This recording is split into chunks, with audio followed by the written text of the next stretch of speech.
Só dando um tempinho, vendo se o pessoal chega. Só o projeto. Se alguém tiver alguma dúvida e quiser aproveitar o tempinho para tirar alguma dúvida, enquanto a gente dá um momentinho para o pessoal entrar na sala.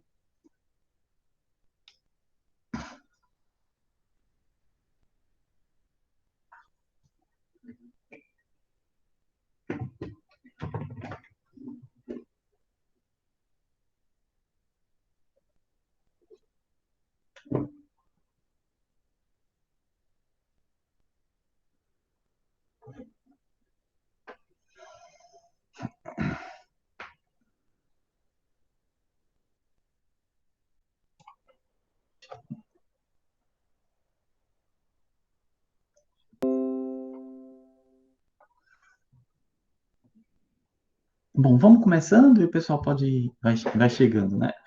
Olha só, professor Daniel.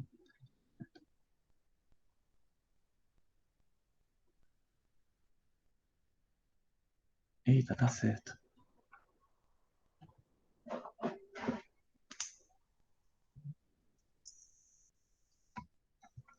O pessoal tá chegando aqui.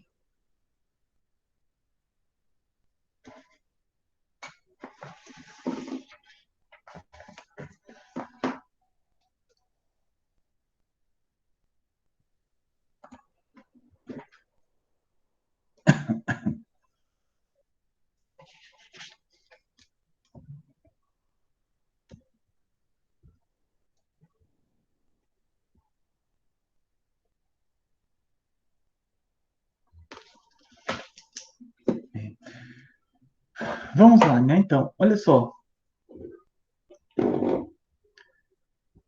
É, na aula passada a gente começou a ver as forças intermoleculares, né? É, eu vou só passar alguns slides rapidinho para a gente revisar um pouco e para a gente concluir esse assunto e iniciar o próximo, que é o de reações, né? Veja, a gente viu que a gente tem ligações intramoleculares, que são as ligações dentro das moléculas, né, intramolecular, são as ligações íon-íon, né, em compostos iônicos, e as ligações covalentes, que dão origem aos nossos compostos covalentes, né? E a gente tem as ligações intermoleculares, né, que são interações entre entre as moléculas que já existem, né? Então, existe uma molécula, ou um íon, ou um cátion, interagindo entre si, ou entre outras, com outras moléculas. Né? Então, isso dá para a gente a constituição da maioria das situações de sólidos e líquidos que a gente conhece, né? Então, é o fundamento da matéria sólida e líquida que a gente tem a partir de interações intermoleculares. Claro que há algumas exceções, como a gente viu.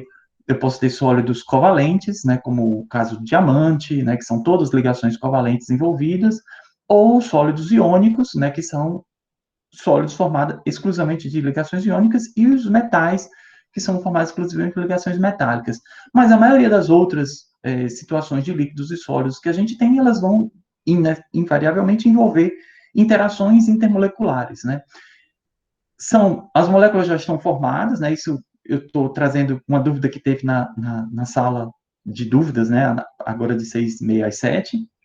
Então, veja, a gente é gradativo o nosso conhecimento, a gente estava com o átomo, estudou a estrutura dele, viu como ele era formado, depois interagiu um átomo com outro átomo para formar as ligações, a gente viu como essas ligações podem ser formadas, a gente viu como que esses átomos podem estar organizados no espaço, e a partir dessa organização no espaço, eu tenho propriedades moleculares que vão, então, ser úteis para eu entender as propriedades das ligações e das interações entre as moléculas. Né? Por exemplo, a molécula de água, a gente viu que se ela fosse linear, ela seria uma molécula apolar. E uma molécula apolar, a única chance dela interagir com alguma outra molécula é ou através de eu polarizar, né? Então eu tenho uma situação de dipolo induzido, ou eu fazer interações fracas que são as dispersões de London. Então a gente não teria água, que é um solvente universal, que tem todas as características, interage com uma série de substâncias polares através de ligações de hidrogênio ou através de ligações de polo ou de polo induzido. Então, veja que as propriedades seriam extremamente diferentes pelo simples fato de eu trocar o ângulo dessa minha molécula. Né? São uma molécula de 3 átomos que tem um ângulo definido. Se fosse 180 graus, ela teria propriedades completamente diferentes da propriedade que ela tem, que a gente conhece da água, que é devido à situação angular. Claro, e esse ângulo é formado pela presença desses pares de elétrons, é devido, né? Então, esse diminuição de 180 graus, o ângulo de 180 graus, é originado a partir dessa repulsão dos pares eletrônicos livres que tem nessa molécula. Então, a gente tem essas 5 possibilidades de interação na molecular: ligação de hidrogênio, né, íon dipolo, dipolo-dipolo, dipolo induzido e dipolo induzido-dipolo induzido, né, que seriam também chamadas de força de dispersão de London, que são as mais fracas. E a gente viu, no finalzinho da aula, a classificação dos sólidos, né, que a gente podia classificá-los. Não mudou o slide, deixa eu ver se muda. Pronto. A gente podia classificar os sólidos em sólidos moleculares, né? Então, são aqueles que são formados a partir de interações fracas, né? Interações mais fracas, que são as ligações intermoleculares que a gente está vendo, mas que as ligações das espécies que estão envolvidas são ligações covalentes. Então, eu tenho ligação covalente dentro das moléculas, e a interação de uma molécula com outra são interações intermoleculares. A gente viu que eu posso também ter um sólido covalente, veja, nesse caso, todas as ligações são covalentes, né? Então, as ligações entre os átomos, que eu entenderia como se fosse uma molécula, e entre uma molécula e outra. Então, a minha unidade mínima e as outras unidades seriam todas através de ligações covalentes, e se daria um sólido covalente. Exemplos clássicos: sílica, né, a sílica gel, a sílica que a gente conhece, né, é toda formada a partir de silício e oxigênio, é um polímero de silício e oxigênio, né, tridimensional.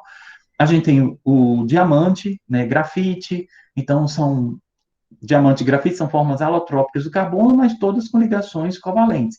Claro, no diamante eu tenho uma estrutura cristalina muito bem definida e bem ordenada, e na grafite eu tenho uma dimensão, um plano, né, umas ligações no plano e umas ligações entre vários planos de carbono. Então, eu tenho 2 regiões, é tanto que o grafite ele consegue deslizar entre essas folhas, então é muito usado como um lubrificante sólido, né? Então, quem trabalha, ou quem já viu quem é mais íntimo com essa parte de mecânica, às vezes já viu que o pessoal da mecânica coloca grafite, né, às vezes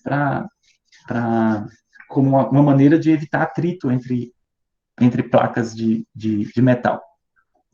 A gente tem os sólidos iônicos, né, que são aqueles onde a natureza das interações entre todos os constituintes são ligações iônicas, né, então interações eletrostáticas.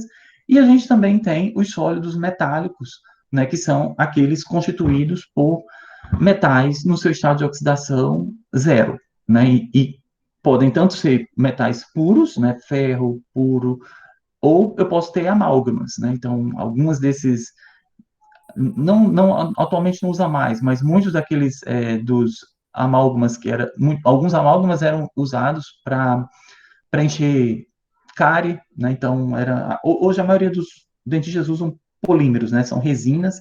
Essas resinas poliméricas é que endurecem, elas não são tão resistentes quanto o amálgama, mas são claras, né? Não é branco mesmo, mas é amarelado, parecendo lembra a cor do dente, né? Mas, enfim, são situações onde a gente pode ter tanto os metais puros quanto os amálgamas ou as ligas metálicas, né? Então, bronze não é um metal puro, né? É uma mistura. Latão é uma mistura de metais, mas é uma solução sólida de metal em um metal. Algumas dessas situações, né, então, essas seriam características dos sólidos que a gente precisava observar. Nos líquidos, a gente tem algumas outras características que a gente pode destacar aqui, né? Uma delas é a viscosidade, né? Então, os líquidos, eles podem ser caracterizados pela sua viscosidade, isso vocês já estão habituados, a gente está habituado a observar, né? Por exemplo, você, sem conhecimento científico muito aguçado, você sabe dizer que um fluido, a água é menos viscosa do que um mel, por exemplo, né? Então, e essas viscosidades são dependendo da fluidez. Então, a viscosidade para a gente é definido como a resistência de um líquido em fluir.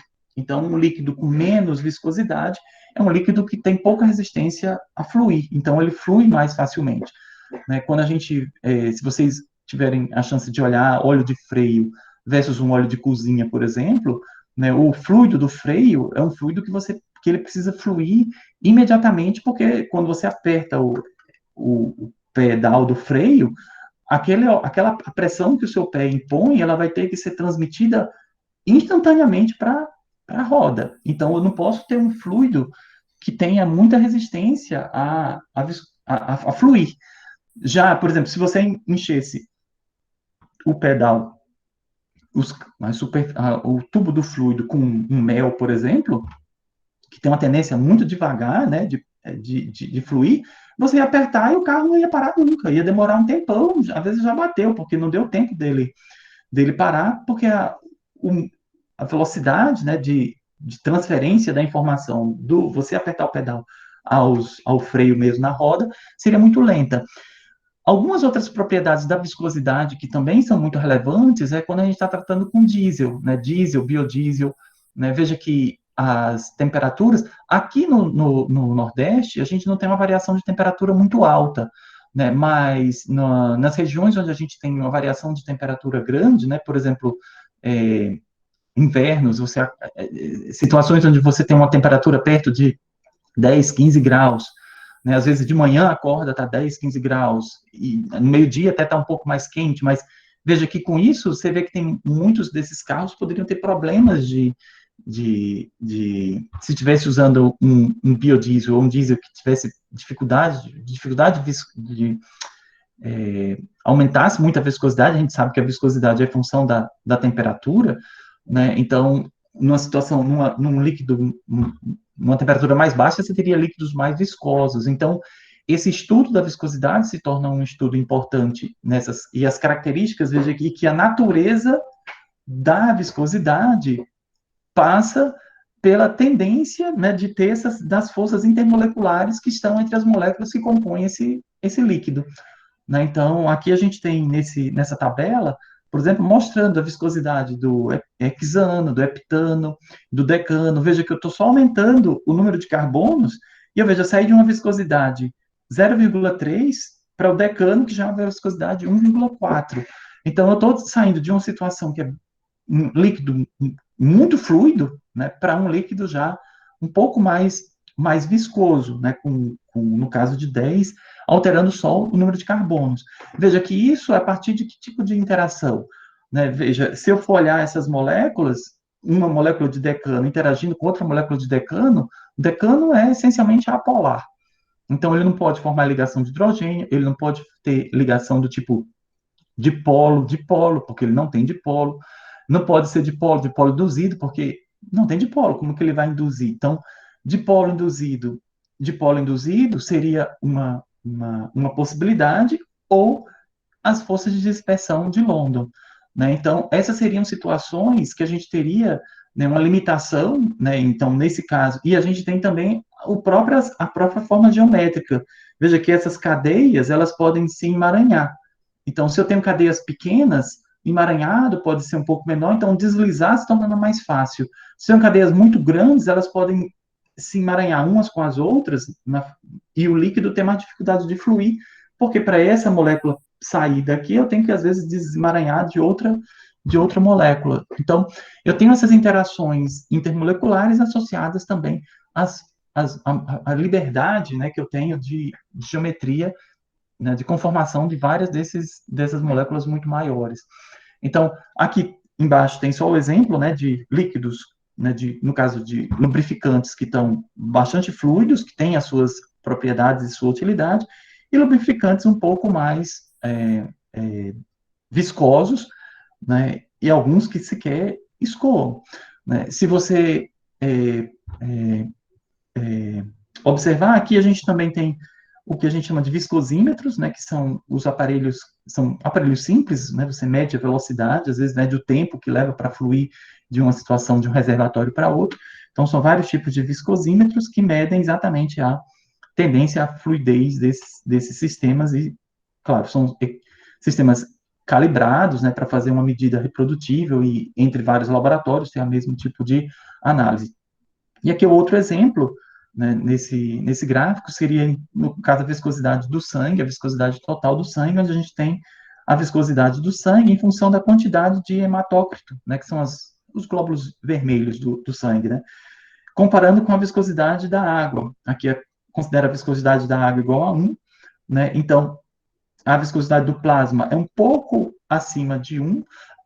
Alguém de vocês poderia tentar justificar ou tentar explicar por que a viscosidade do plasma é um pouquinho mais elevada do que 1? Ela é perto de 1, mas ela não é 1, ela é um pouquinho mais elevada. Por que seria? Alguém consegue ter uma ideia?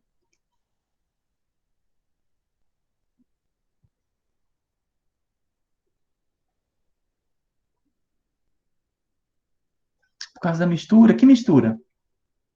No, o plasma é você tirou hemácias, tirou plaquetas e tirou hemácias, plaquetas e leucócitos, né, os glóbulos brancos.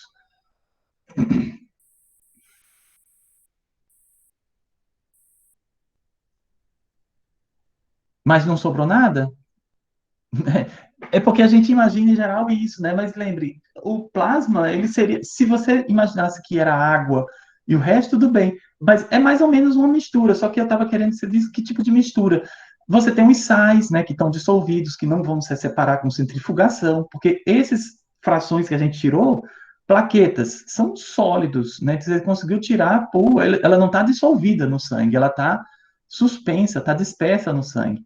Hemácias também são partículas sólidas que estão suspensas no sangue, dispersas no sangue. Leucócitos também são células que estão dispersas. Então, você consegue centrifugar esses pedaços, mas os sais que estão dissolvidos, eles vão permanecer dissolvidos, né? Você não vai conseguir separar, por exemplo, cloreto de sódio que está dissolvido no plasma, não adianta você centrifugar, ele não vai precipitar, ele está dissolvido, a não ser que ele tivesse saturado, e aí você então tem, mas aí está bem longe disso, né, no sangue.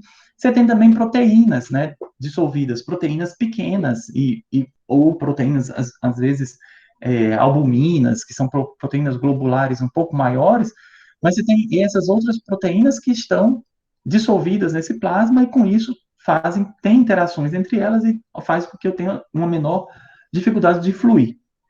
Claro, na presença dos hematócritos, né, então você vai colocando, e entre eles mesmo, veja que um hematócrito pode interagir com o outro, você vai ter essas interações da superfície com a outra superfície, e isso vai levar a um aumento, resultar um aumento da viscosidade. Né? Então, aqui no caso, o sangue normal tem uma viscosidade por volta de 4, né? Então, em condições normais, né, de composição sanguínea, você teria esse.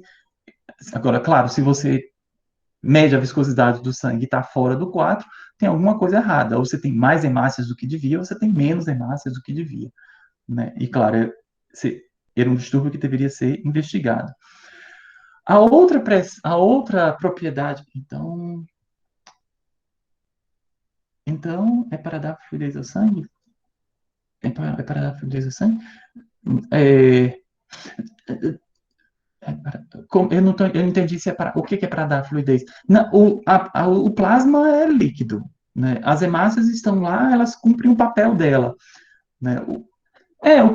Se você tivesse só hemácias, era um monte de célula e que não ia conseguir fluir em canto nenhum, né?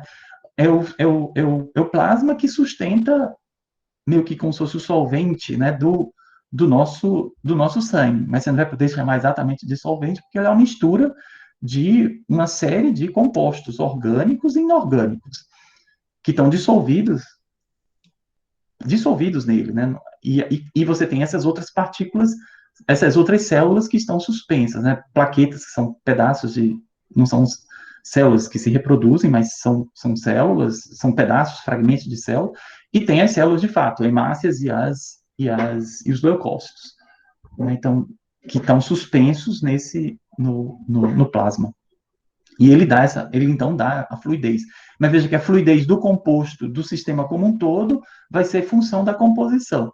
Né? Então, a gente mesmo vê na sala, na casa da gente, né? Se você começa a colocar muito açúcar, eu com água, um copo d'água, eu coloco um açúcar, dissolveu, coloco mais açúcar, dissolveu, saio colocando mais açúcar, quanto mais açúcar, mesmo tendo muito, quando você tem uma coisa que é quase um xarope, você já não precisa provar. Se você sabe, olha, é água com açúcar, mas esse negócio está quase um xarope, você já sabe que ele vai estar doce danado, porque a gente viu que essas moléculas agora dentro, dissolvidas na água, leva a gente a ter quase um melaço que ainda é fluido e ainda é líquido, né? Não é partículas em suspensão, mas que altera a viscosidade desse meu fluido. A outra propriedade que a gente tem para ver com relação aos líquidos é a tensão superficial. Né? Então, é característica dos líquidos essa tensão superficial. Ela é definida como a energia necessária, né, para aumentar a área superficial de um líquido. Né? Então, se a gente observa, as moléculas no interior do líquido, elas são igualmente atraídas pelas suas vizinhas. Então, no meio do líquido, eu tenho um sistema mais ou menos estável, onde eu tenho interações semelhantes em todos os lados dessa molécula e que se repetem ao longo de todas as partes do líquido, porque é uma situação homogênea. À medida que a gente vai, né, então, passa para as moléculas que estão na superfície, essas moléculas das superfícies, veja que agora elas não são mais atraídas e elas não interagem mais igualmente em todos os lados. Porque se eu tenho uma superfície, significa que eu tenho uma outra, ou um outro líquido, ou um ar, ou um outro fluido, e o meu líquido em si. Então, nesse caso, observe que a parte da superfície, das moléculas que estão na superfície, aquela pequena camada que está interagindo com outras aqui, elas vão tentar, como está faltando moléculas aqui em cima, as interações que no meio da solução ela faria entre as outras, essas daqui só podem fazer entre elas. Então, isso aumenta muito mais a força, as interações entre as moléculas que estão na superfície, do que a força de interação das moléculas que estão no meio do líquido. Isso causa, então, uma tensão, né? Porque agora eu tenho que, na superfície, eu tenho um empacotamento de moléculas muito maior do que as moléculas que estão no meio do líquido, né? Claro, esse empacotamento e essa força que gera, essa tensão que está em torno do meu líquido, que faz com que a água, por exemplo, quando está solta no ar, ela se organize na forma de gota, de uma estrutura esférica. Né? Então, veja que essas gotas que tem aqui, é muito comum você enxergar água na forma de gotículas, né? De gotículas esféricas. Né? Por quê? Porque a esfera é a superfície onde você estabiliza o máximo possível, você minimiza todas essas energias e você tem a maior estabilidade dessa superfície. Então, você cria uma situação onde se você tivesse um cilindro ou um quadrado, você teria áreas de concentração de energia muito grande, que seriam os vértices, as quinas. Né? Então, a maneira de você dispersar é você tem essa superfície onde todas as regiões em torno dessa superfície teriam a mesma energia. Mas veja que a energia da superfície é diferente da energia interna. Então, numa situação onde eu tenho um líquido, eu crio, então, aqui, essa molécula que está no centro, ela está interagindo com todas as moléculas que estão na vizinhança, mas essa molécula que está na superfície líquido ar, por exemplo, ela está interagindo com essas que estão aqui embaixo, mas a ausência de possibilidade de interação aqui faz com que ela interaja muito mais com essa vizinha dela, que também está deficiente de interações, essa também está deficiente. Então, essas deficientes todas se agrupam e se ajudam para estabilizar esse sistema. Com isso, eu crio uma tensão superficial. Então, eu tenho um empacotamento muito maior. Então, se eu conseguisse medir a densidade, era como se essa superfície fosse, pequena camada na superfície fosse um pouco mais densa do que o líquido como um todo. Isso faz com que agora eu tenha forças tão grandes entre essas moléculas que se eu tiver uma força-peso pequena, que no caso seria de uma formiga, por exemplo, ou de um inseto, eu teria a maneira de sustentar esses insetos na água para que ele não afundaria, porque a densidade, porque essa tensão superficial é muito grande.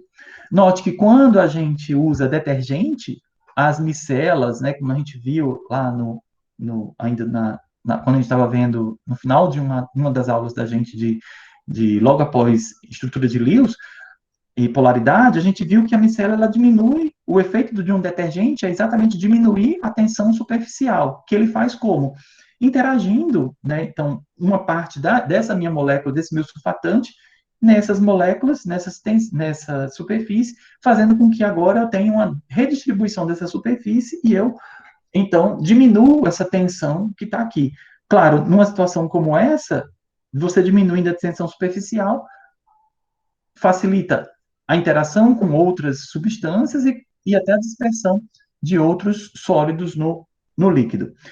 Alguns outros animais, eles podem até imaginar que esse lagarto aqui é típico, ele consegue correr em cima da água, simplesmente porque ele está explorando a tensão superficial da água.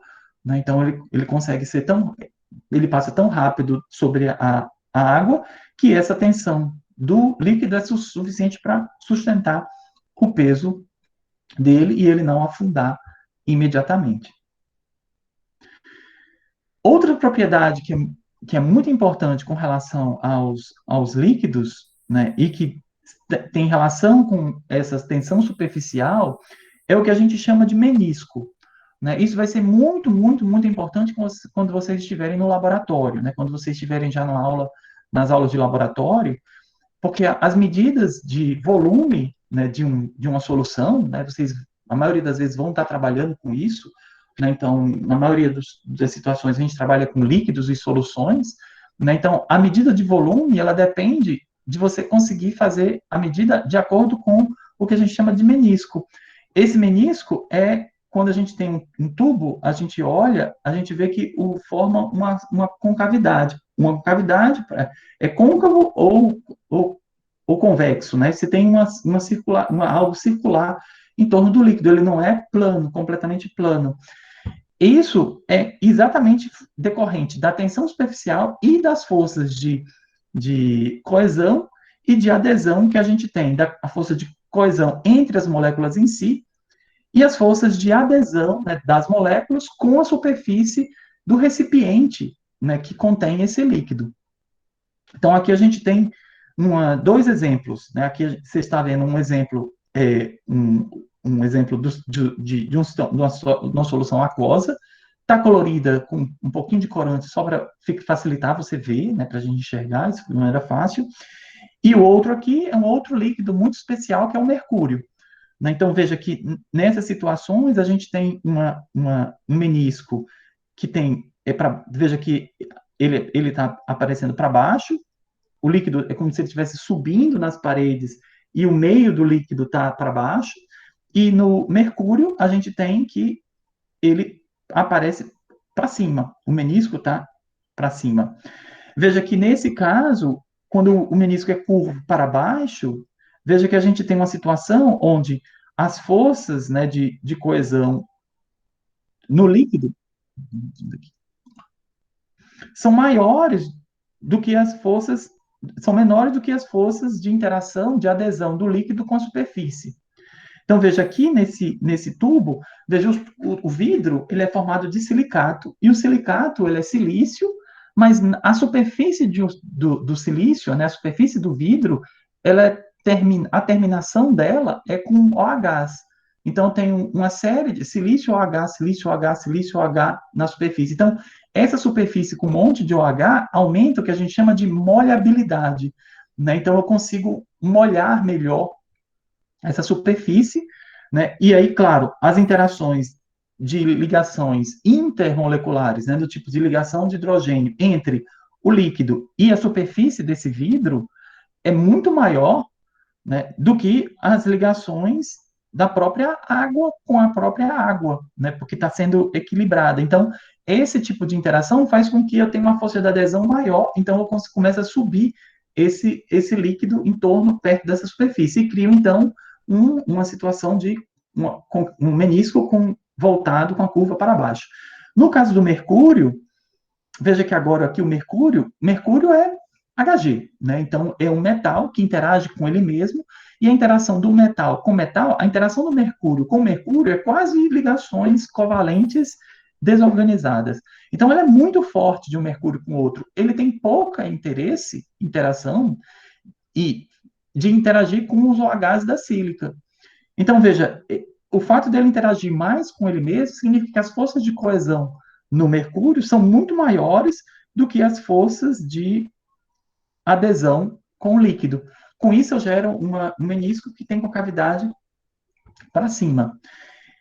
Quando a gente está lendo uma bureta, né, ou uma pipeta, um material, um recipiente volumétrico, né, que vai me dar a medida de volume, a medida é sempre feita no final do menisco.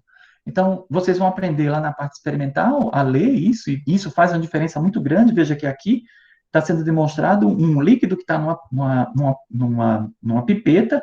Veja que nessa pipeta, o fundo do menisco, o final do menisco acaba no traço do 20, mas o início do menisco está 20, aqui é 20 ml, 20,1, 20,2. Veja que eu teria a diferença entre 20,2 para 20,0. Em algumas medidas, isso é muita coisa. Vocês vão ver que, em algumas situações, 20,0 e 20,2 é muito. Veja, essa proveta, essa pipeta, ela tem divisão de 0,1 em 0,1 mililitros. Então, a precisão dela é de 0,05 mililitros. Então, eu poderia, na prática, eu vou reportar essa medida 20,00, que eu posso medir 0,2000, 0,205, 20,10, 20,15, 20,20 e por aí vai. E isso vai afetar todos os cálculos que você vai fazer a partir dessa medida de volume.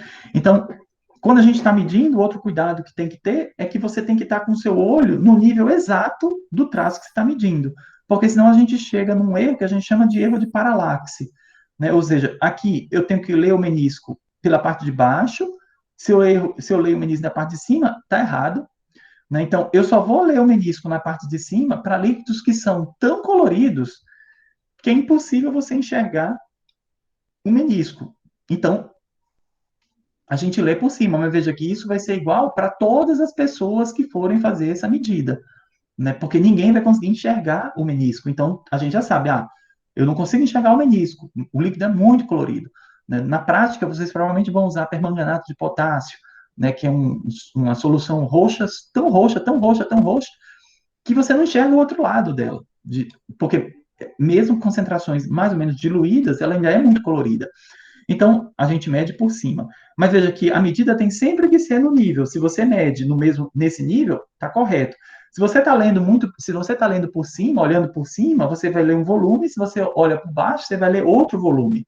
Então, isso vai atrapalhar e a medida vai estar errada. Então, a medida de volume é essencial. Então, o menisco é dado devido ao material do recipiente. Sim, né, ele depende a natureza do menisco vai depender do material, só que quando você está, o líquido em geral, ele é contido em alguma coisa, então essa contenção vai acabar aparecendo. Claro, se você tem uma piscina, né, ela está contida numa piscina, o meu líquido está contido numa piscina, a superfície é tão atribulada por vento e outras coisas que você nem vai ver esse menisco de maneira bem apropriada. Você não vai ter uma definição de menisco, né? Mas quando você tem cilindros menores, né, e que são os cilindros que a gente usa no laboratório, isso se torna importante, né? Na cozinha, por exemplo, quando você está medindo lá, veja que a maioria desses jarros graduados, né, que a gente compra às vezes para medir coisa na cozinha,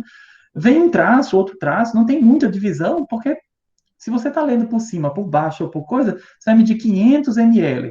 É 500,0 ou 501 ou 502, não vai fazer muita diferença. Então, esse erro, para esse tipo de situação, não vai dar muito problema. Mas quando você está com cilindros menores, o menisco é significativo. E aí você tem um problema. Veja, até a caneta Bic, né? Se você abrir e olhar, tem lá o meniscozinho, se você prestar atenção, porque é um fluido que está dentro do tubo. Agora, é muito colorido. Então, às vezes, você pode até ter dificuldade de ver o menisco.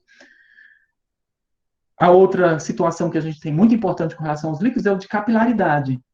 Né? Então, que é definido como a ascensão do líquido acima do seu nível através de um tubo pela interação das forças de coesão, adesão e tensão superficial. Então, você combina essas forças, né? A gente vê que esse material, o líquido tem interação com o material, né? Então, a partir do momento que esse líquido consegue formar interações intermoleculares com o material, ele pode, então, ter forças de adesão, gerar forças de adesão que vai fazer com que ele consiga subir um pouco mais do que a força gravitacional que estaria limitando o líquido.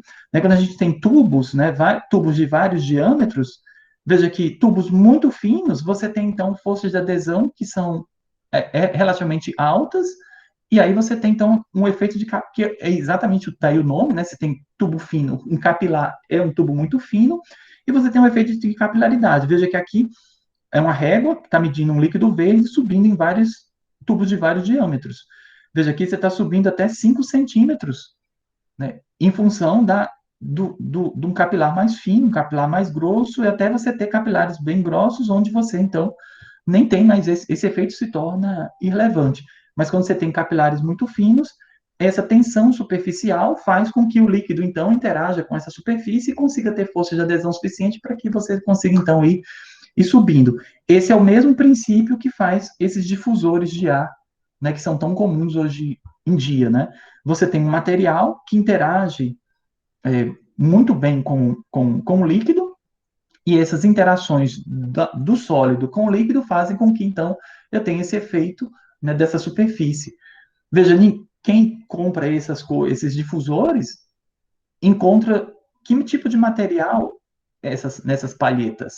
Né? Os líquidos que a gente usa aqui embaixo são líquidos à base de água, de mistura de água, álcool, né? Alguns tipos de álcool, não é etanol essencialmente, isopropanol e coisas dessa natureza, alguns óleos vegetais, né, que dão aroma e que vão estar sendo dissolvidos, que estão dissolvidos nesse líquido, né, que vão ser então carreados e carregados junto. Mas veja, essas varetinhas são sempre varetas de algo que precisa ter interação com o meu líquido. Ninguém nunca viu, provavelmente aqui ninguém nunca viu vareta de ferro nesses difusores, nem vareta de plástico. Né? Se você coloca uma vareta de plástico, por que não vai dar certo? Porque o líquido não vai ter adesão, não vai haver interação.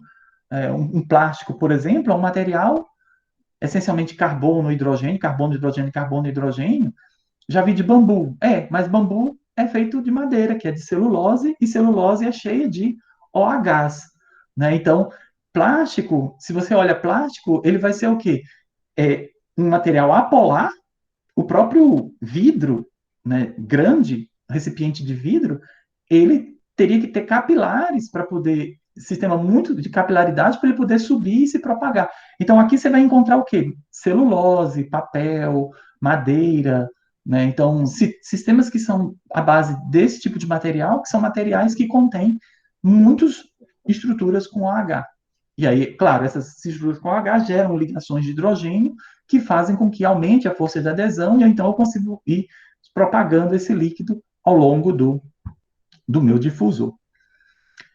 Tá tranquilo? Vejam que são situações, é impossível a gente esgotar todos esses assuntos, mas vejam que os conhecimentos que vocês já têm, às vezes vocês dão pouco crédito ao que vocês aprendem, mas veja que muitas das situações do nosso dia a dia, das explicações que a gente tem, elas passam por entendimentos da matéria que não necessitam de cálculos ou estratégias muito elaboradas, né? Você consegue, às vezes, entender muitas das propriedades das situações que a gente tem com conceitos, né? Claro, que foram construídos passo a passo, de átomo para molécula, de molécula, interação contra molécula, mas envolvendo quais é o ângulo das moléculas que estão formando, quais são as características da polaridade da ligação, depois qual a característica da polaridade da molécula.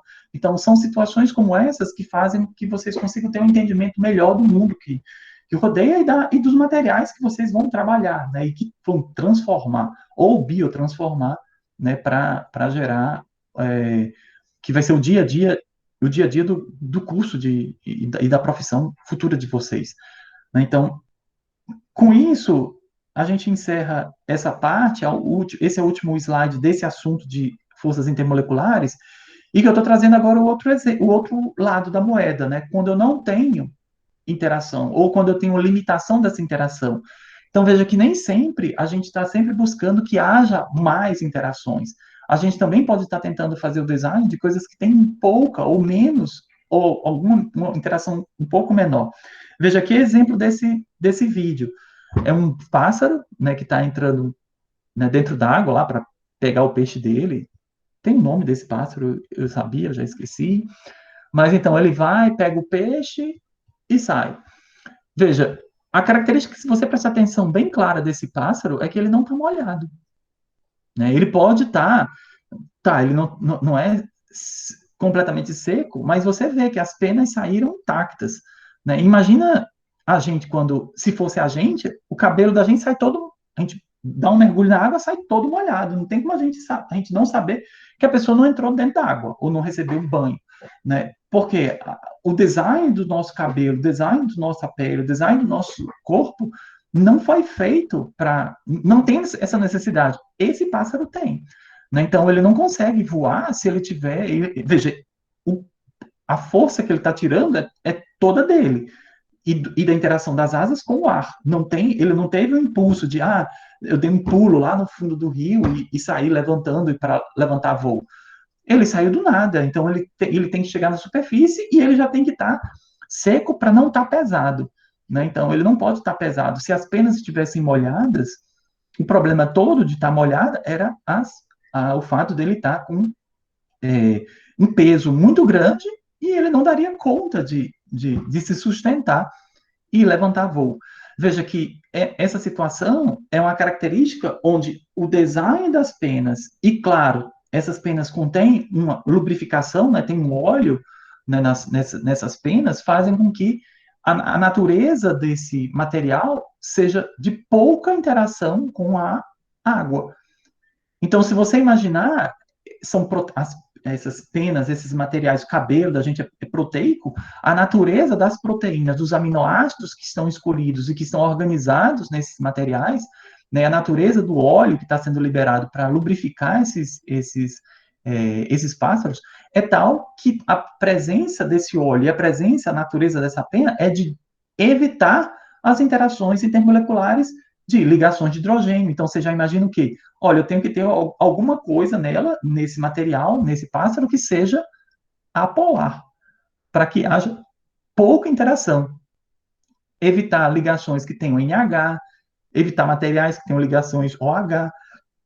Por quê? Porque esses compostos levariam à possibilidade de interação e fixação da água, ela ia ficar molhada. Né? Então, ia ter maior interação da água com esses materiais. Né? Quando você está fazendo design, usando design de roupa, de capa de chuva, usa-se o quê? Um material que não contenha, um material têxtil que não tem OH. Né? Quando a gente está na superfície do sofá, né? Você vê, o sofá quer impermeabilizar, o que aquela povo pôs? Pôs uma espécie de resina, uma espécie de material que provavelmente é de composto hidrocarboneto. Por quê? Porque vai ter pouca interação.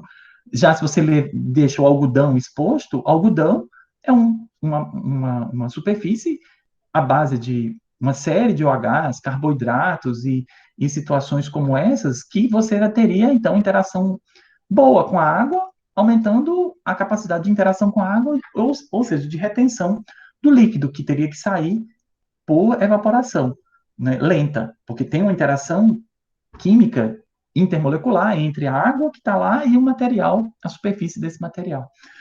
Então, vocês estão com alguma dúvida, alguma coisa nesse assunto para que vocês querem rever ou precisa esclarecer, ou alguma curiosidade,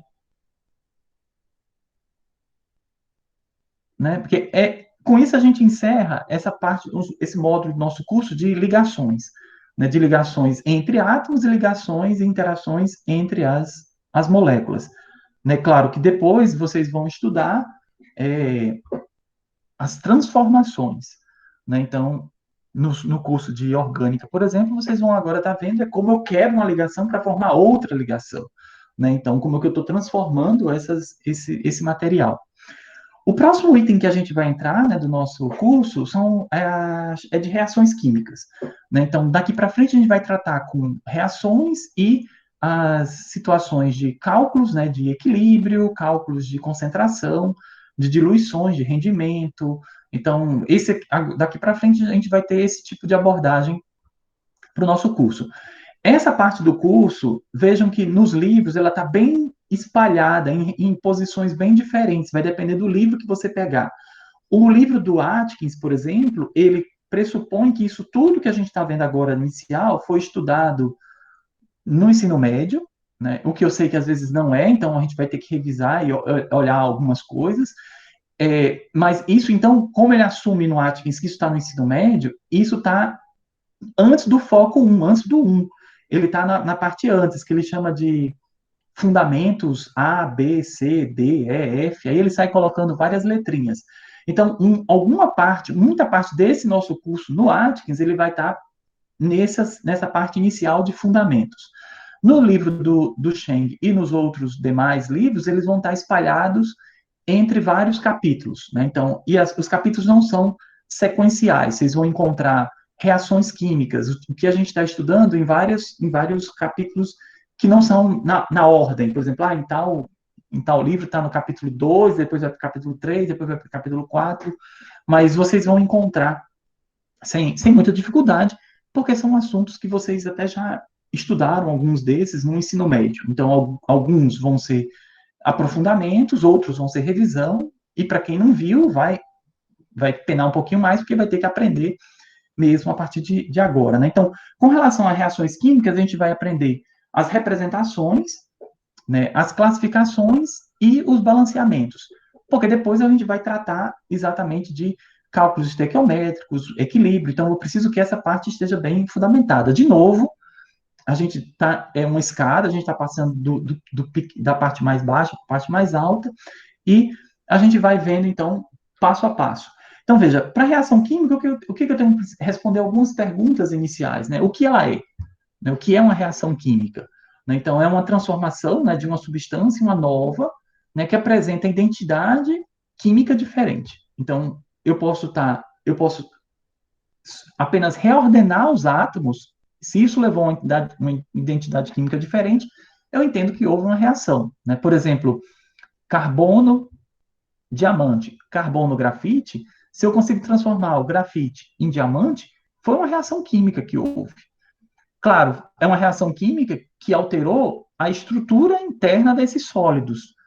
Houve uma reestruturação das ligações internas e mudou a identidade química do sólido A e do sólido B, embora não tenha mudado a composição.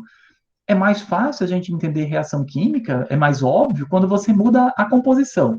Por exemplo, eu tenho ferro metálico que se transformou por oxidação em ferrugem.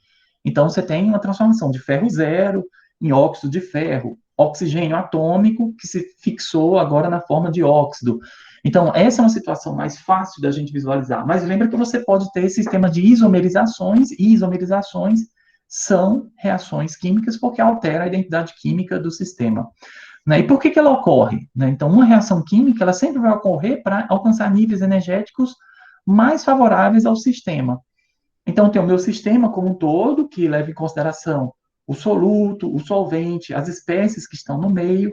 Então, o sistema como um todo, eu vou ter, para uma reação ser espontânea, eu tenho algo que diminuiu a energia total do meu sistema. Como ela ocorre? Né? Através da interação física, né, entre as espécies e os reagentes. Claro, eu preciso ter uma interação física para que uma reação química ocorra. Eu não posso reagir A, que está separado fisicamente de B, uma barreira. Né? Então, por exemplo, eu estou aqui nessa sala, tirei o oxigênio dela todinho, mas tem oxigênio na sala do lado. Não adianta, se ele não chega em mim, eu não consigo reagir. O oxigênio que eu respiro é para me manter viva para reações de formação de ATP e uma série de outras reações biológicas que envolvem o O2. Se eu tenho uma barreira física que separa os dois reagentes, eu não tenho como ter reação química. Então, ela ocorre através de uma interação inicialmente física, para então ter as interações químicas que levam à alteração. Como que a gente pode evidenciar? Né? Então, as principais evidências que uma reação química está correndo é através de mudança de cor, né? Então, se você começa com uma cor e termina com uma coisa de outra cor, é outro composto. De alguma forma, veja, se eu estava com uma cor e cheguei numa outra, eu tive que. A cor a gente já viu que ela é decorrente das interações, das transições eletrônicas. Então, a mudança de cor envolve mudanças nos níveis eletrônicos do meu sistema. E mudar o nível eletrônico implica mudar geometria, mudar disposição dos átomos. Então, isso caracteriza. Então, a gente ter é a característica mais fácil da gente entender que houve uma reação química no sistema. A outra é mudança de cheiro. Né? Então, se mudou de cheiro, houve uma reação química. Ou porque tirou alguma coisa que era fedorenta ou cheirosa do sistema e foi incorporado, ou liberou alguma coisa que não era perfumada. Veja, eu não estou falando de você abrir um frasco de perfume e aí dizer que agora eu tenho, porque o perfume ele já está. Você simplesmente, quando você abriu o frasco, você simplesmente deixou com que as moléculas chegassem ao seu nariz, mas não houve reação química ao abrir o frasco. Quando estou falando de mudança de cheiro, eu tinha uma coisa que tinha um cheiro A, eu tenho uma coisa que tem um cheiro B, ou não tem cheiro, não tem cheiro.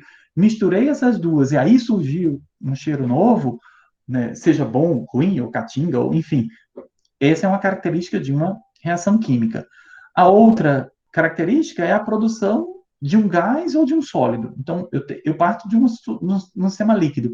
Gerei um sólido, precipitou, teve alguma reação química. Liberou gás, está borbulhando, esse gás está sendo formado lá. Então, é uma maneira de gerar reação química. Claro, cocôzinho ninguém quer, né? Mas a outra maneira é você ter a entrada ou saída de energia, né? Então, outra característica, às vezes não mudou de cor, não gerou cheiro, não teve precipitação, não liberou gás, mas a solução ficou fria, ou a solução ficou quente, liberou um calor. Então, houve alguma alteração no sistema, houve uma reação química. Né? Então, quando você pega etanol ou metanol, vocês não vão ter acesso a metanol, né? Mas vocês têm acesso a etanol. Né? Você pega etanol e coloca em água, se você observar, há um aquecimento, né, desse material. Então, há uma liberação de energia. Vem de onde? Decorrente de quê? Decorrente das alterações. Eu tinha etanol interagindo com etanol, eu tenho água interagindo com água. Quando eu misturo agora, eu vou ter novas interações intermoleculares, ligações de hidrogênio entre a água e o etanol, que agora são novas. Então, eu estou solvatando a água com etanol ou solvatando o etanol com água, dependendo de quem está em maior concentração no meu sistema. E a outra característica de uma reação química é a dificuldade em reverter. Né? Então, por exemplo, a reação química, em geral, as reações são espontâneas, né? E uma reação espontânea, a não ser que você esteja muito perto do equilíbrio, elas não têm uma alta reversibilidade. Então, se eu pego um ferro e exponho ao oxigênio, ele vai ser oxidado. Você voltar, desoxidar o ferro, você não consegue. Você consegue lixar, mas você não está lixar, você não está revertendo a ligação, você está arrancando o óxido que está lá. Né? Então, aí você diz assim, não, mas eu posso colocar uma reação, um redutor, aí eu reduzo o material. É outra reação química, né, que você está fazendo. Você não está revertendo a reação anterior. Né? Você está gerando outra reação que leva ao produto, mas você gerou outros produtos no sistema, usou outros reagentes, você fez outra reação. Então, essas são as características mais simples de você evidenciar uma reação química quando ela ocorre. Né? A próxima pergunta é, como que eu represento, né, uma ligação química? Né? Então, isso vocês já viram, né, no ensino médio, né, isso todo mundo viu. Né? Então, você tem uma reação química, ela é representada através de uma equação química. Né? Então, veja, a equação, essa equação, ela representa uma reação, ela não é a reação. Né? Então, quando a gente está colocando, estou dizendo assim, qual a reação que está ocorrendo nesse meu sistema? Então, você tem uma representação, essa é a representação de uma reação química, mas ela não é a reação. A reação é aquela que você observa, de fato, no sistema. Essa equação, ela é uma representação de uma reação. E como representação, ela tem algumas regras, né, para que todo mundo consiga entender, da mesma forma que, por exemplo, a gente tem que escrever português. A letra, a forma falada é uma coisa, a forma escrita é outra. A gente chegou num consenso de como eu vou representar o som A, como que eu vou representar o som O. Então, isso é uma representação de um fonema para que eu entenda que quando eu estou lendo e vendo aquela letra, eu entenda que aquele fonema eu consigo entender, então, aquela palavra como uma representação do som que a gente produz. Mas a letra O não é o som O. Né? Quem faz o som é a minha boca, né? Não é a letra. Então, a equação ela precisa representar fatos conhecidos, né? Então, e é o mínimo possível. A equação precisa conter fórmulas moleculares, né, corretas para os reagentes e para os produtos. Então, eu tenho que ter todas as espécies que estão reagindo entre si e todos os produtos que estão sendo formados nessa minha reação. E a representação química o mais fiel possível. A gente tem que lembrar que os átomos, eles não vão mudar a identidade. Eu não vou começar com ouro e aqui do outro lado esse ouro vai virar prata, né? Então eu não vou ter uma situação como essa, né? Casos muito específicos, né, que são as reações radioativas, nucleares, aí são casos particulares, né, de representações de reações que envolvem transmutação da matéria, né, mudança da natureza da matéria, né, se parte de um átomo que ele não consegue se sustentar, urânio, por exemplo, ele vai ser degradado e gerar outros elementos e outras subpartículas atômicas que vão, então, e nesse processo gera energia, enfim. Mas, em geral, o átomo não vai mudar de identidade. E a gente tem que observar que a lei de conservação da massa precisa ser satisfeita. Então, eu começo com uma massa específica, seja ela sólido, líquido ou gás. Veja que gás também tem massa, né? Ele pode ter um volume maior do que o líquido e do que o sólido, mas ele tem uma massa também. Né? Então, eu posso pesar 1 quilo de oxigênio. Né? Eu posso pesar, claro que a quantidade de matéria que vai estar lá, num quilo de oxigênio, é menor do que a quantidade de matéria, né, número de mols que eu teria, por exemplo, em 1 quilo de água. Mas não deixa de ser uma massa, né, algo que precisa ser satisfeito. Como que eu represento, então, a seta que liga, né, e as partes que constituem a representação de uma ligação, de uma reação, são muito importantes. Quando eu tenho uma seta única, ela indica o resultado da reação. Então, uma coisa A está resultando numa coisa B. Então, produtos, reagentes, está resultando em produtos. Uma seta para um lado e uma seta para o outro, eu estou indicando que é uma reação reversível. Essa reação ocorre para cá, ela também ocorre para cá. Dependendo do tamanho da seta, você pode até colocar, algumas vezes você vai querer representar, por exemplo, ela ocorre nesse sentido e ela ocorre nesse outro sentido. É um equilíbrio que está mais deslocado para esse, outro está mais deslocado para esse lado. Então, são situações que podem representar, são utilizadas para representar a natureza do equilíbrio. Mas, de qualquer forma, uma seta para lá e para cá representa um equilíbrio, dizendo que a reação é reversível e ela pode ocorrer nos dois sentidos. Quando a gente usa o símbolo S numa equação, a gente está indicando que esse reagente ele está no estado sólido ou que ele foi formado, né, eu partia de líquidos e foi formado um sólido como meu produto, então que pode também representar um precipitado. Uma seta para baixo, ao lado de um composto, significa então que ele foi precipitado. Então significa que eu tenho algo A que reagiu com B dando C, e esse C é um sólido que se formou, eu posso, em vez de colocar a letra S, colocar a seta para baixo. É muito mais comum a letra S, está caindo em desuso essa seta para baixo. A gente também pode representar L, né, quando um reagente ou produto está no estado líquido. A gente também usa AC para dizer que é uma solução aquosa, né, que está dissolvido em água, então aquele composto ele está dissolvido em água, não é ele no estado sólido, não é ele puro, é ele já em solução aquosa, indicando que o solvente é água, e eu posso usar a letra G quando tenho esse produto ou reagente no estado gasoso, né, para indicar a natureza do estado físico dos constituintes na minha reação. Ao mesmo tempo, se eu uso uma seta para cima, eu posso estar indicando que o gás está sendo evoluído, eu tenho a evolução de um gás, né? Então, eu posso substituir o G por essa seta para cima, indicando que houve a evolução de um gás, a liberação de um gás, a gente diz também evolução, né? Então, evolução de um gás. Quando eu coloco um triângulo, né? Então, muito disso vocês já estão acostumados. Eu estou passando rápido porque vocês já viram e já provavelmente já se acostumaram com a maioria desses símbolos, né? Então, se alguém tiver alguma dúvida, alguma coisa, interrompe, mas a maioria, eu estou assumindo que é uma revisão mesmo, né? Então, um triângulo em cima da seta está indicando que tem um aquecimento, né? Que esse reagente foi aquecido, né? Então, A mais B foi aquecido, dando B. Eu posso também colocar o valor da pressão em cima da seta, indicando que eu estou reagindo aquilo fora da pressão atmosférica, né, aqui, ou para mais ou para menos. Né? Eu posso ter, por exemplo, uma reação que ocorre no vácuo, aí eu teria que colocar aqui, sei lá, 0 atm, ou uma reação que ocorre a 10 atm, a 5 atm, enfim, a pressão no qual essa reação está se processando. Se eu não quero especificar a pressão, eu posso colocar escrito pressão, que significa que é maior do que a pressão atmosférica.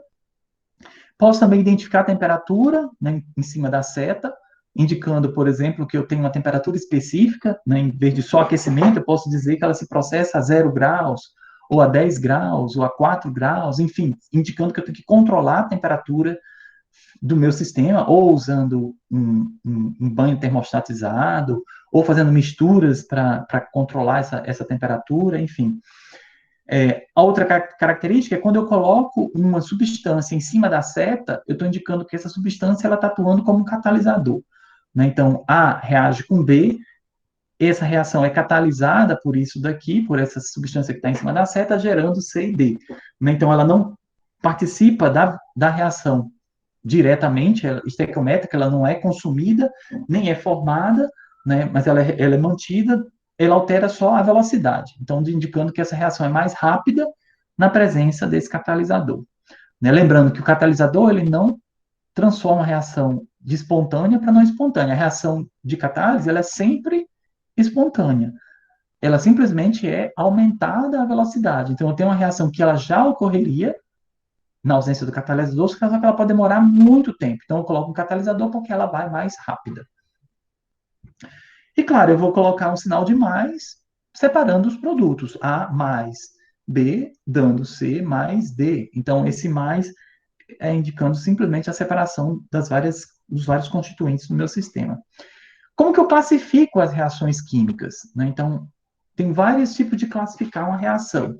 Isso se torna importante, às vezes, para a gente até conversar. Às vezes a gente está querendo conversar ou dialogar entre cientistas, pessoas que conhecem a ciência, você vai usar palavras adequadas. Então, você pode começar a dizer, olha, é uma reação de combustão, é uma reação de síntese. Então, veja, a reação de síntese é a mais simples de colocar, ela é uma reação de síntese ou de combinação, indicando que eu tenho A mais B, dando um composto agora que é AB. Né? Então, eu não perdi nada. Eu tinha todos os átomos de A interagiram com todos os átomos de B, gerando uma nova espécie que contém os átomos de A e átomos de B. Todos. Né? Eu não gerei uma outra espécie. Aqui o exemplo é a oxidação do magnésio. Né? Então, magnésio sólido, né? Quando eu deixo exposto ao ar, ao oxigênio, ele vai se transformar em óxido de magnésio. Então, veja que eu tenho A mais B, gerou um composto de síntese AB, de combinação. Né? Então, todos os átomos de A, todos os átomos de B agora estão contidos nesse composto novo que está aqui. A outra é o inverso de uma reação de combinação, é uma reação de decomposição. Né? Então, eu parto de um composto AB que se decompõe em duas, ou três, ou quatro, ou cinco outras formas. Um exemplo que eu estou colocando aqui é a azida de sódio, né? Azida é N3, né? N3Na é um composto iônico, né? E o nitrogênio iônico do ponto de vista de Na e N-, né? Azida é um ânion covalente. Veja, essa decomposição em sódio metálico e 3 moléculas de nitrogênio gasoso, veja que aqui é uma decomposição a partir de um único composto e gerei 2 outras espécies. Esse é o princípio fundamental, é a reação fundamental dos airbags que a gente tem nos carros. Né? Então, em geral, a gente tem azida sólida, né, dentro de um recipiente, claro, um plástico envolvendo, né, e quando você tem uma colisão, essa colisão faz com que você detone essa azida que está lá, essa azida. Então, a azida vai liberar sódio e hidrogênio. E é esse hidrogênio gasoso, veja que para cada 1 mol de azida de sódio sólida, você gera 3 mols de nitrogênio gasoso. Então, você vai ter uma expansão, essa é uma explosão, é uma reação muito rápida, né? Então, você vai ter uma liberação instantânea de nitrogênio, que, claro, é calculado quanto de azida você tem que colocar para gerar um volume de nitrogênio X, para que, então, expanda, tenha força para expandir e compensar a força-peso que você estaria do corpo da pessoa expondo à estrutura do carro, né? Susto aqui com esse negócio. Mas veja, isso é uma situação onde a gente tem calculado, claro, na situação de azeite de sódio, da composição de azeite de sódio, o cuidado especial que tem que ter é com o sódio. Veja que existe, então, não é só isso que tem lá no airbag, porque sódio metálico é um material que reage com água, formando NaOH, libera H2, é uma reação tão exotérmica que o H2 que está sendo liberado, ele pega fogo com o próprio ar da mistura. E o calor que está H2 mais O2 dando água, mas essa combustão do hidrogênio, ela é muito rápida e muito violenta, e você então tem até, o sódio pode entrar em pegar fogo mesmo, você ter chamas, e claro que a pessoa já está num acidente, ainda ter que se curar da queimadura do sódio na cara ou no olho, sei lá onde for, ia ser um problema sério. Então, dentro do airbag, além da presença da azeda de sódio, tem outros materiais que vão reagir com o sódio para evitar essa situação. A outra tipo de reação que a gente pode classificar é a reação de simples troca ou de deslocamento. Né? Então, eu tenho A reagindo com B, C. Veja que eu estou trocando de maneira simples. A interage agora com C e libera B. Aqui é uma reação que que ocorre muito comumente nas reações de bateria. Né? Então, na bateria você tem zinco sólido, né, que interage com a solução de sulfato de cobre, e veja que nesse caso você forma agora sulfato de zinco e cobre, e deposita cobre metálico. Então você tem zinco, que é espécie A, interage com esses 2 pedaços, né, o cobre e sulfato, vai então gerar a espécie AC, que no caso é o que é o sulfato de zinco, e libera esse outro composto. Eu posso também ter uma reação de dupla troca, né?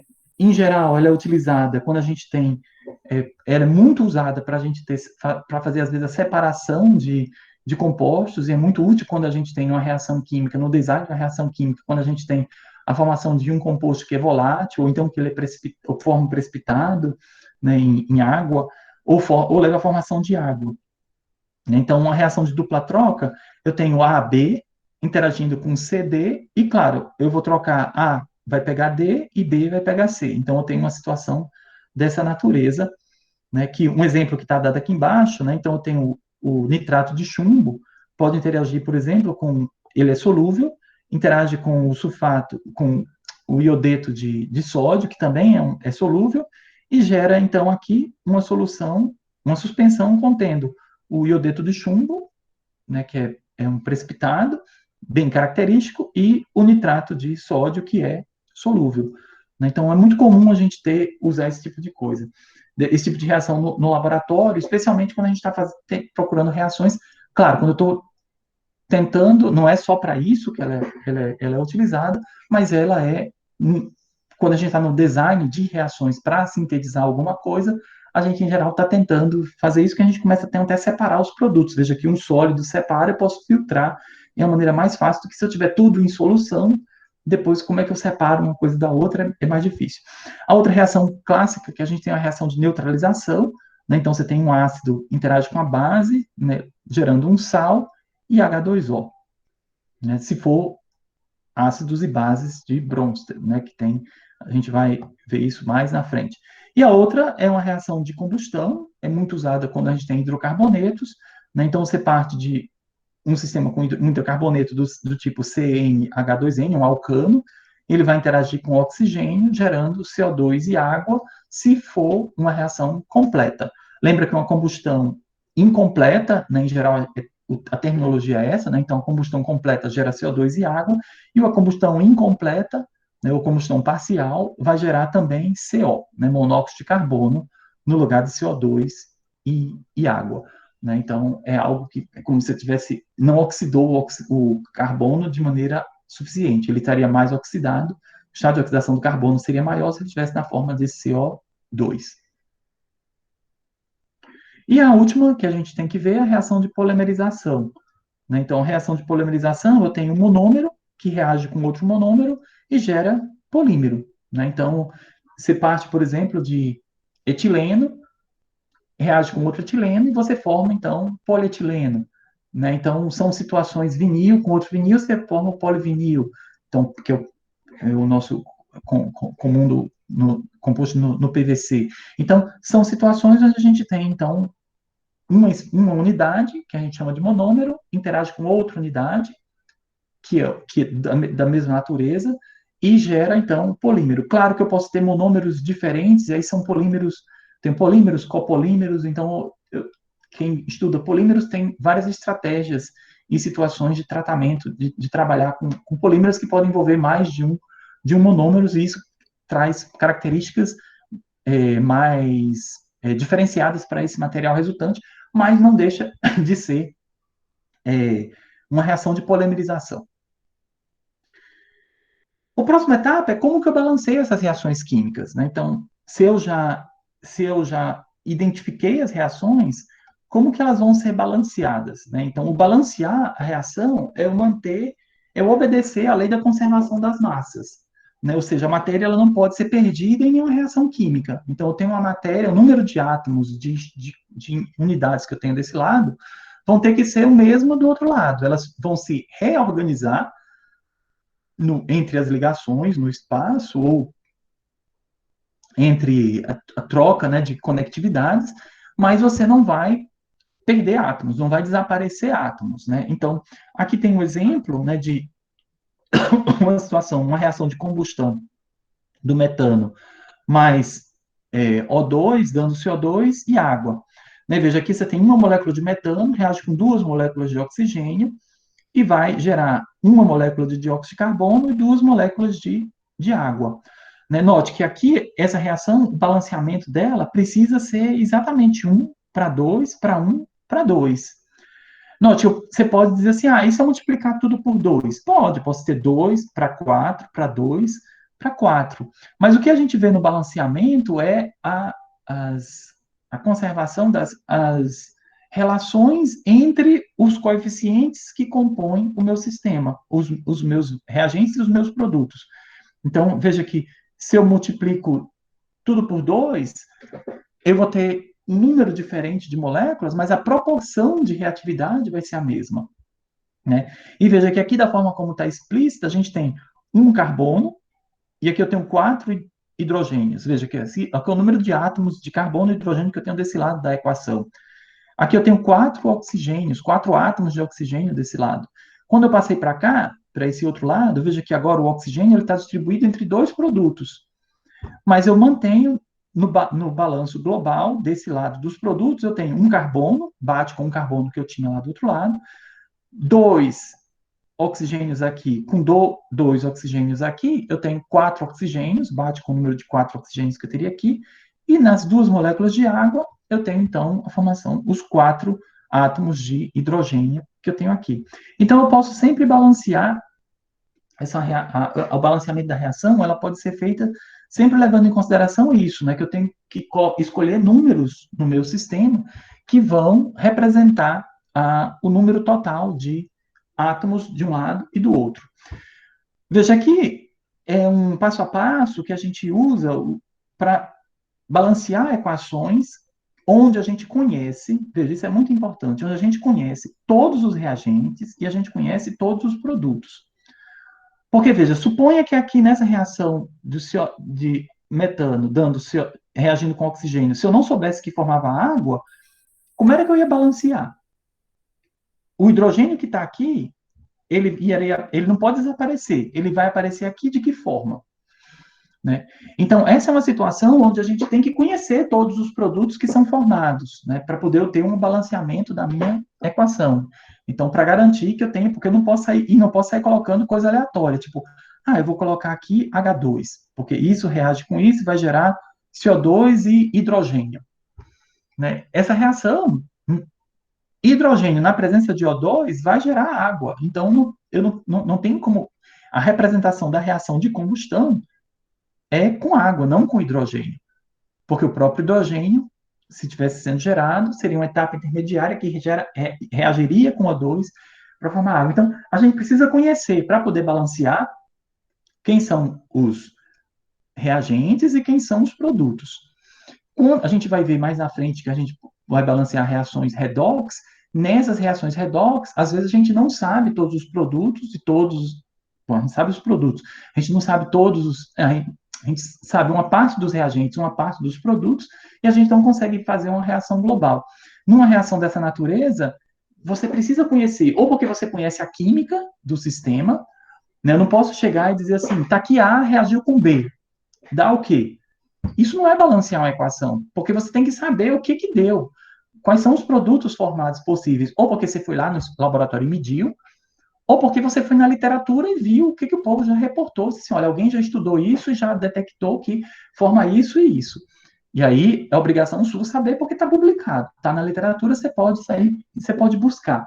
Né? Então, você como uma pessoa que está tocando um projeto que vai ter que estudar e, às vezes, fazer design de reatividades de várias situações, vários reagentes gerando alguns produtos. Então, numa situação típica que a gente tem aqui, eu tenho 4 fósforos, né, interagindo com O2, gerando P2O5. Né? Então, a primeira etapa que eu posso fazer para balancear, né, então, é escrever o esqueleto, está escrito, está balanceado, eu vou olhar, olha, aqui eu tenho 4 fósforos, aqui eu só tenho 2. Não está. Daqui eu já vi que não está. Né? Oxigênio tem 2, aqui eu tenho 5. Tem alguma coisa, a estequiometria não está adequada, a proporção de reação aqui dos coeficientes da equação não estão adequados. Então, a segunda é contar os átomos, dos elementos. Eu tenho 4 átomos aqui nos reagentes, 4 átomos de fósforo, 2 átomos de oxigênio.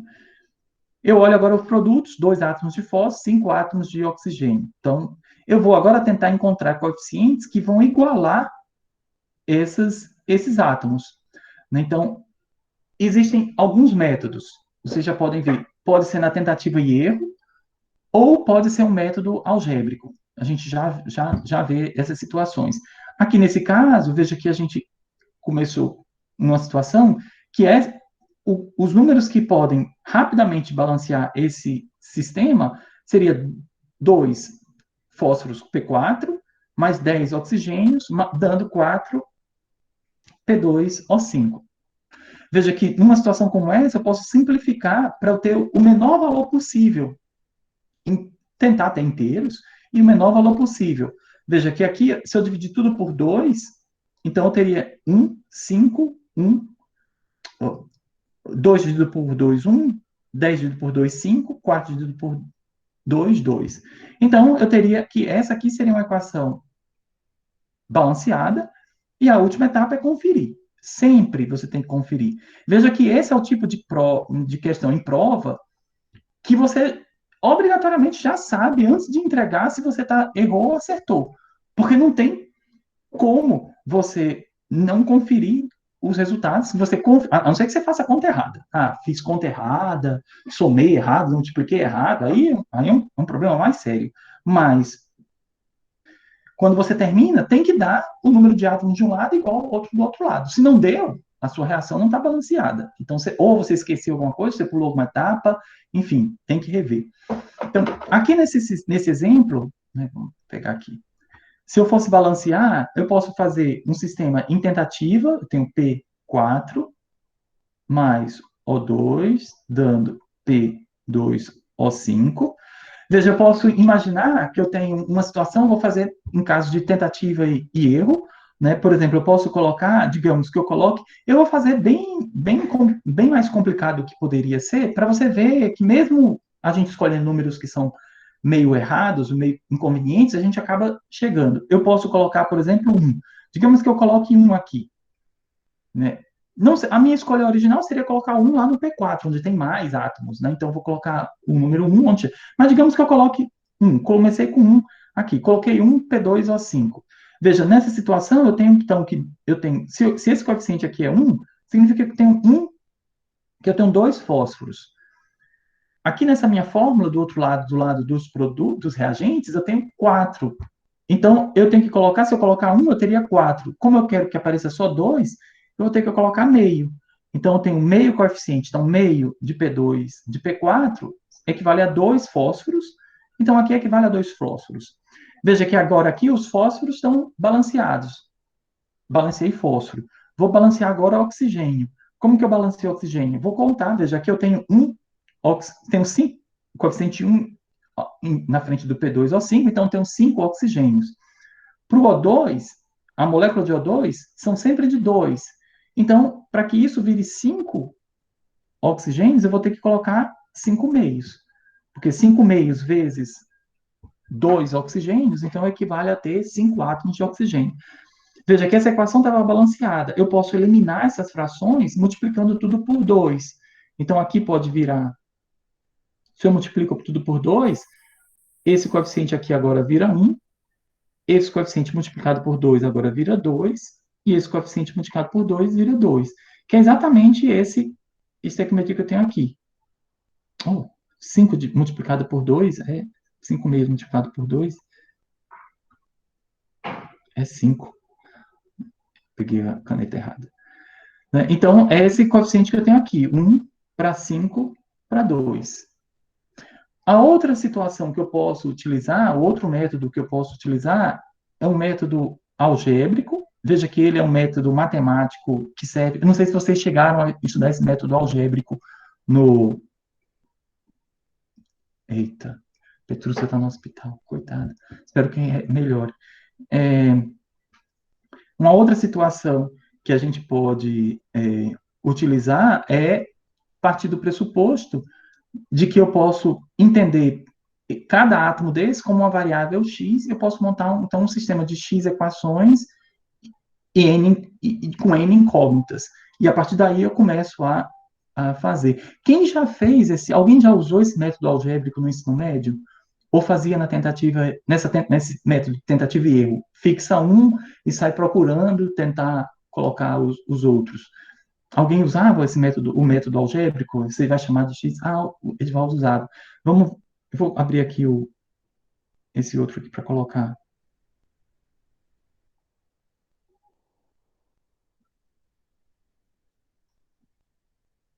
Olha só, no método algébrico, a gente parte de uma situação onde eu tenho P4, mais a equação que eu estou tentando balancear, O2, dando P2O5. Veja, nesse tipo de situação, o que eu faço? Eu coloco aqui coeficientes genéricos, A, B e C. Veja que aqui agora eu estou tentando descobrir qual é o valor de A, qual é o valor de B e qual é o valor de C. A partir de uma solução matemática, que eu entendo que isso é uma equação matemática, essa seta, ela equivale a um sinal de igual. Porque na, fácil, a equação química é, de fato, uma igualdade do que tem de um lado equivalente a coisa do outro lado. Essa igualdade de equivalência, isso resulta naquilo. E aí eu pego agora átomo por átomo e faço balanceamento de átomos para cada sistema. Então, para o fósforo eu tenho o quê? 4 fósforos que multiplica A, então eu tenho 4A. Eu não tenho fósforo aqui no oxigênio, então B não entra, vai ser igual ao quê? A 2Cs. O outro que eu tenho que fazer é o balanceamento do oxigênio. O balanceamento de oxigênio vai ser o quê? Eu vou pegar as espécies que têm oxigênio, então, aqui nesse caso, O2, então são dois átomos, né, de oxigênio para cada B que eu tenho, então são 2B, vai ser igual a quanto? A 5C. Veja que nesse caso eu tenho uma situação onde eu tenho duas equações e três incógnitas. Veja que essa é uma situação onde eu tenho mais soluções possíveis. Então, eu não tenho uma solução única para esse meu sistema. E a gente, em geral, quando está fazendo esse método algébrico, a gente vai, a gente vai chegar em situações como essas, né, de mais equações do que, mais incógnitas do que equação. Então, eu não teria como resolver. Né? Para eu ter uma solução única, eu teria que ter o mesmo número de equações e de incógnitas. Mas o que eu posso fazer? Como eu estou querendo entender as proporções, eu posso fixar um desses valores. Então, se eu fixo, eu digo, por exemplo, eu vou começar aqui dizendo que, por definição, estou escolhendo. Eu estou dizendo, porque eu quero escolher, eu vou dizer que A é igual a 1. Então, eu vou partir do pressuposto de que A é igual a 1. Então, escolhi que A é igual a 1. Então, eu vou agora reescrever esse meu sistema em termos das equações, das novas equações. Então, 4 vezes 1 igual a 2C. Daqui eu tiro o quê? Eu tiro que 2C é igual a 4, então C é igual a 4 dividido por 2, que é igual a 2. Então, eu chego que C é igual a 2. Então, aqui eu chego no meu outro coeficiente. Então, meu coeficiente C é igual a 2. Eu vou agora para a equação B. Tá o quê? 2B é igual a 5 vezes C. Então, eu tenho que 2B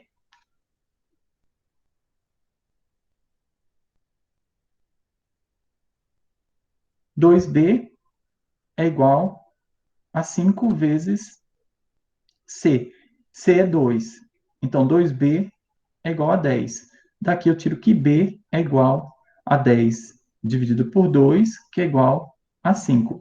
Então, eu sei que B é igual a 5. Ou seja, aqui eu chego numa solução, na minha equação, onde agora eu sei que A é igual a 1, então esse aqui seria 1.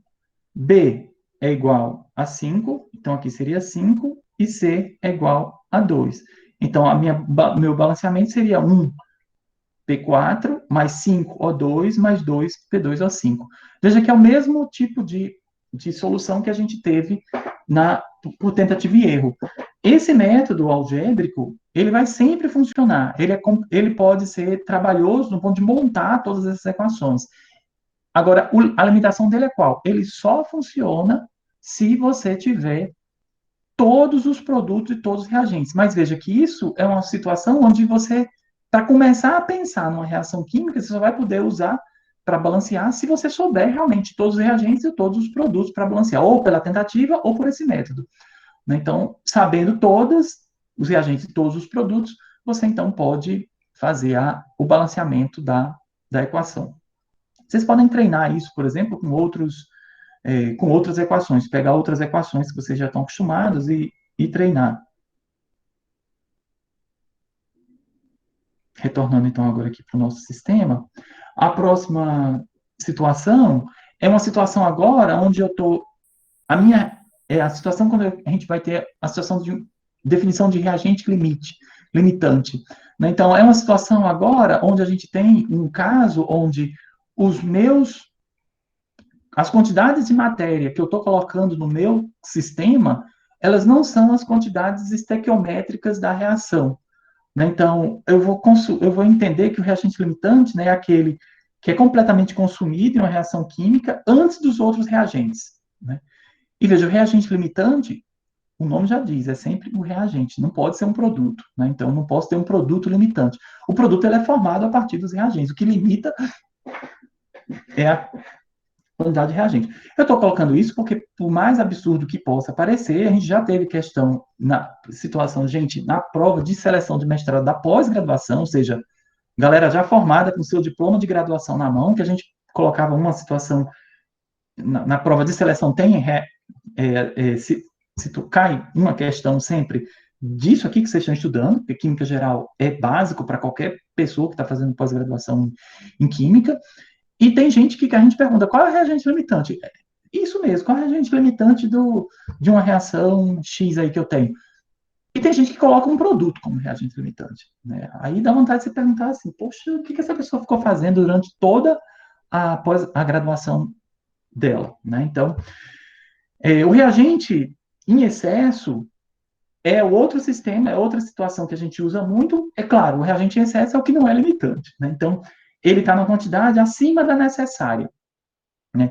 E o outro conceito que é importante para a gente ver é o rendimento, né? Que é o rendimento dos produtos, ele depende, então, da quantidade de reagente limitante que eu tenho. A gente vai ver isso com calma, né? Mas é sempre observando que eu tenho esses três conceitos. Um reagente, numa reação química, eu quero saber, as proporções estão iguais? Eu estou reagindo exatamente a mesma proporção? Então, eu digo que eu estou fazendo uma reação estequiométrica. Não tá, a minha reação estequiométrica não está ocorrendo porque eu tenho, ou, digamos, a minha mistura, ela não está sendo colocada na condição estequiométrica, estou colocando um reagente tá em excesso, a mais do que o outro, então eu vou ter um reagente em excesso e um reagente limitante. Toda vez que eu tenho um reagente limitante, eu tenho um em excesso. Aqui é um exemplo muito fácil da gente ver, é incrível, com química o mundo erra, o pessoal erra o tempo todo.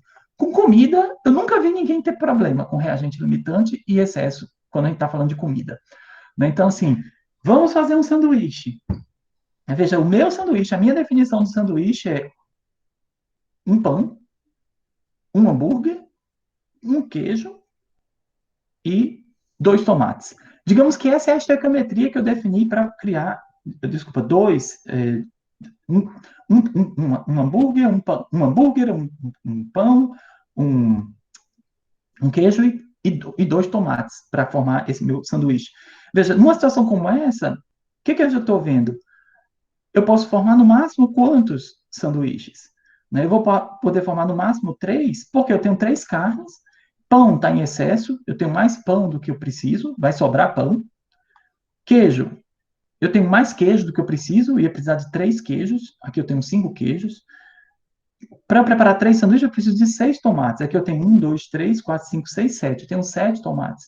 Então, tomate está em excesso, queijo está em excesso, pão está em excesso, hambúrguer é o meu reagente limitante. Então, aqui nesse caso, é a situação que está limitando a formação. Então, esse meu produto, a quantidade de produto, ela vai ser definida pela quantidade de reagente limitante. Esses aqui, se eu tivesse 15 pães, eu continuava sendo formando só 3 hambúrgueres. Aí você diz assim, mas e se eu tirar 2 tomates daqui? Pronto, aí agora vai sobrar carne. Porque agora, se eu tiver 5 tomates, com 5 tomates, se eu defino que cada hambúrguer tem 2 tomates, eu só consigo formar 2 sanduíches. Tenho queijo de sobra, então, para fazer, tenho os 4 pães para 2, e tenho 3 carnes. Pronto, então, aí, se eu tirasse 2 tomates daqui, eu teria esse aqui como reagente limitante. Na química é muito semelhante a isso, só que a gente tem que prestar só atenção que a gente não vai estar falando de tomate, de pão, de queijo, né, de prato de comida, a gente está falando agora de reações moleculares. A forma da amônia, por exemplo, quando eu estou formando amônia, reajo hidrogênio com nitrogênio para formar amônia, é uma reação que ocorre na proporção de 3 hidrogênios para 1 nitrogênio, formando amônia. Então, veja que aqui nesse recipiente, eu consigo agrupar 3 desses pedaços, eu formo, então, 2 amônias em cada um desses pedaços, e está sobrando nitrogênio, tem nitrogênio a mais. Então, eu digo que aqui nessa forma que está colocada, eu entendo que o reagente limitante é o hidrogênio e o nitrogênio está em excesso. Então, todos os cálculos que eu fosse fazer de rendimento, né, de quanto que essa reação vai produzir, ela vai produzir em função do meu reagente limitante. Se eu tenho 3 grupos de 3 hidrogênios, então eu vou formar 3 grupos de 2 amônias e vai sobrar nitrogênio. Gente, por hoje é isso. Na próxima aula a gente vai continuar com esse assunto, né? A gente vai fazer alguns exemplos de situação de reagente limitante e ver a parte de reação redox, balanceamento de reação redox.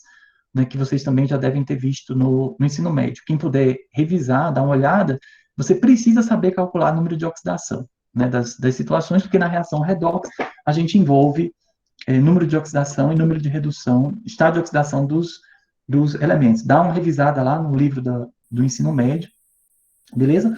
E aí a gente, por hoje, a gente encerra que vocês têm aula agora, né, de orgânica. E eu não queria passar para a próxima. O próximo slide já é um slide um pouco mais complicado dessa parte de reação, e aí não ia dar em 2 minutos para concluir. Boa noite, pessoal. Até a próxima aula. Tchau, tchau. Isso, não esqueçam de colocar os nomes aí, não.